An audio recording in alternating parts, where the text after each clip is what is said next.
Well, let's talk now about the situation regarding Elon Musk launching something called Grokipedia. It's a crowdsourced online encyclopedia that the billionaire seeks to position as a rival to, yes, Wikipedia. It all rhymes. Writing on social media, Musk said the Grokipedia.com version 0.1 is now live. He promised that version 1.0 will be better by 10 times. I think I'm reading that correctly. Grokipedia's goal is the truth, the whole truth, nothing but the truth, said Musk. But there are doubts about this statement. Grok has made many errors and has shown a marked far-right bias, much like Musk and his friends. So is this a new way to get to the heart of the matter, or a platform to spread bias and propaganda masquerading as an information tool? I'll just set that up for you and bring in now Kevin Gorgisani, our foreign editor, who's got a far more prescient analysis of this situation. Kedevan, I'll throw to you with this. Grok's made mistakes on Twitter. Could we trust a Grokipedia?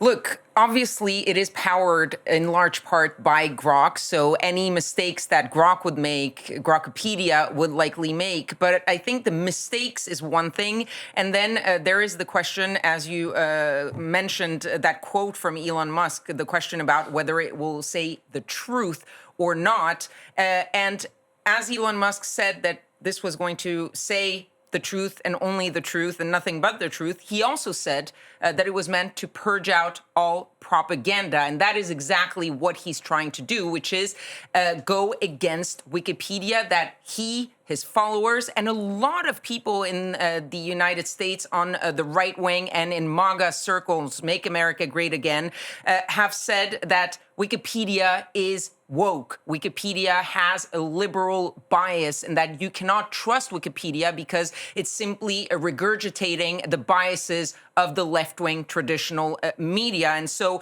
what Elon Musk is trying to do is counter that, and he said it very openly. But when you look at some of the entries of Grokipedia, it's very interesting to see that there is a tilt towards the right wing and even the far right. There are two examples that have been widely commented online. The first one is the entry about Adolf Hitler. If you look at the entry on Wikipedia, in the first paragraph, you have a mention of the Holocaust, the genocide of 6 million Jews under Adolf Hitler.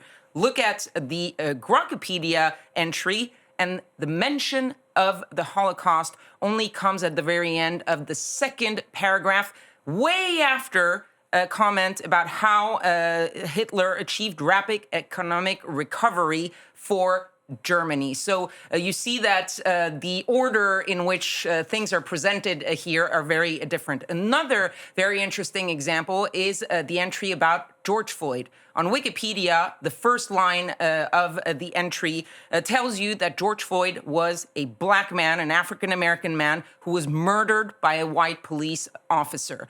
You look at the Grokipedia entry, and the first line is about the fact that he has a lengthy or had a lengthy criminal record. You do not see in the first two paragraphs that he was an African-American man. You do not know that the police officer was white.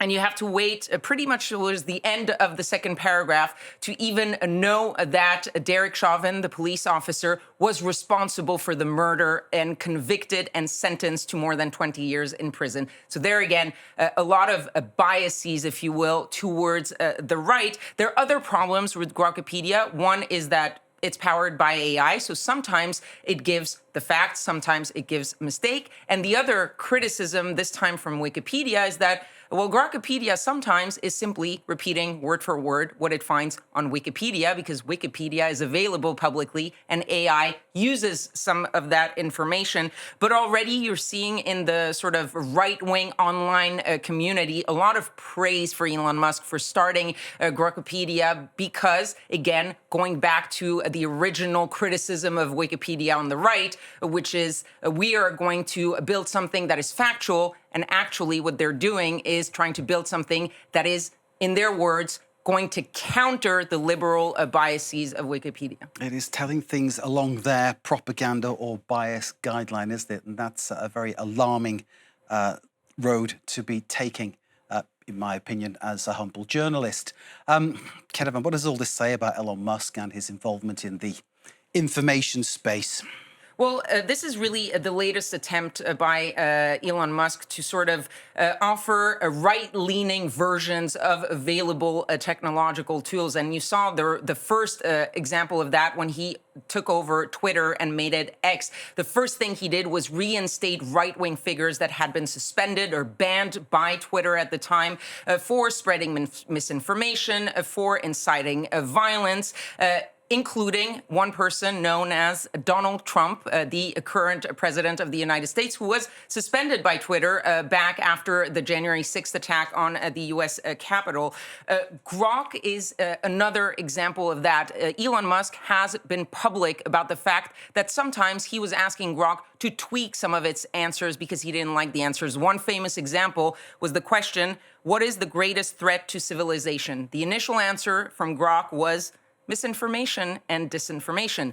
Elon Musk on X commented under that response saying, that's a stupid response, I'll take care of it. The next day, you had a new answer from Grok to the same question. This time, the greatest threat to civilization was the demographic collapse due to low fertility rates. We know that Elon Musk is very interested in fertility and in the propagation of population around the world, and especially in the United States.